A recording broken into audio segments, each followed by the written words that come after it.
Hello everyone, my name is Daniel Creel, brand ambassador at PenSeeker, and today I'm going to be talking to you about the kinematic sequence. So what is kinematics? So kinematics is going to be the study of acceleration and deceleration. So basically the timing of when that happens as well. So an object, how long it takes to get from one spot to the next, and then the timing in which it excels and decels. And today we're going to be talking about the kinematics of the transition. So the transition is very important, and what I mean about the transition is the point where the club starts slowing down and eventually stopping and then coming back down. It's very, very important because this is where I find where most of my students, when they come in, after we clean up setup and grip and just the mechanics of the backswing, all their swing flaws begin in the transition or a poor transition, and it's because of the timing of when the body fires. So we're going to be talking about 4 sections of the body today. We're going to be talking about lower body, which is going to be your pelvic rotation. We're going to be talking about upper body, which is going to be your thoracic rotation. We're going to be talking about lead arm and lead wrist. So how they should fire properly is when you're taking the club back, basically as the club is approaching the top, we should start seeing the hips fire. As the club is going back and approaching the top of the swing.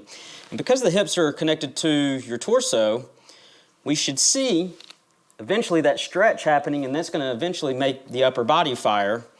And then the torso is connected to the lead arm, then the lead arm will fire, and then the lead wrist. And if you do this sequence appropriately, you're going to be ahead of the game, and you're going to have the most potential to maximize your speed starting there, and then also your consistency and impact and squaring up the club. So it's very, very important.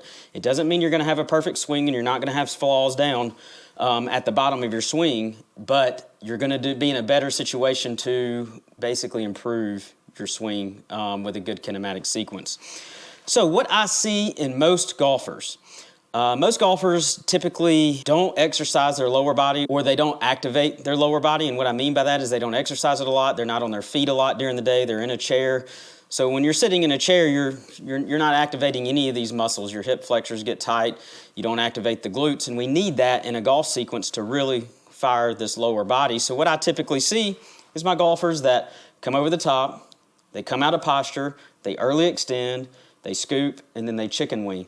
If you have any of those problems, the likelihood of you having a poor kinematic sequence in your transition is high.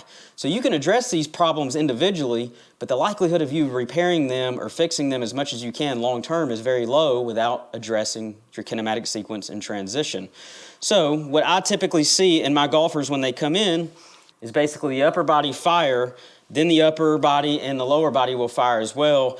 And then because your arms and everything fired first, they have to slow down, which will cause the scooping action for everything else to catch up, lower body and upper body, and then it just can be a train wreck unless you time it appropriately at impact, and the likelihood of that is very low. So having a good kinematic sequence up top in your transition is very important and key to being a consistent golfer. How to apply this to other sports, I always like giving this example to my students, is pretty much in all sports, we have a very similar kinematic sequence. It's very funny when we bend over and put a golf club in our hands, the things that we do with our upper body and using our hands more. But like, let's just say throwing a ball. So if just as simple as throwing a ball, as you're winding up, your lower body and upper body are turning towards where you're wanting to throw the ball. So you can see my hand is going back as I'm turning, and then I release towards the target. For any of my tennis players out there, if you're hitting this forehand, typically you're taking the racket back and you're stepping into it as the racket is going back, and you can see that I'm turning to where I want to hit the ball. Golf is no different. So just take those thoughts of these other sports that you may be familiar with and apply it to golf and train these feels. This is the key to having a good kinematic sequence, is making sure that your body can make the movements. So what I have my students do, I'm going to drop this, hold your shoulders and get into the golf position and rotate your hips, concentrate without moving your shoulders. We don't want this and we don't want this. So you got to do that first, and then we want to make sure that we can move our shoulders or our torso. We can rotate with our torso without moving our lower body. So I don't want to rock the baby. This is not rotating, okay? Rotating is going to be here and here.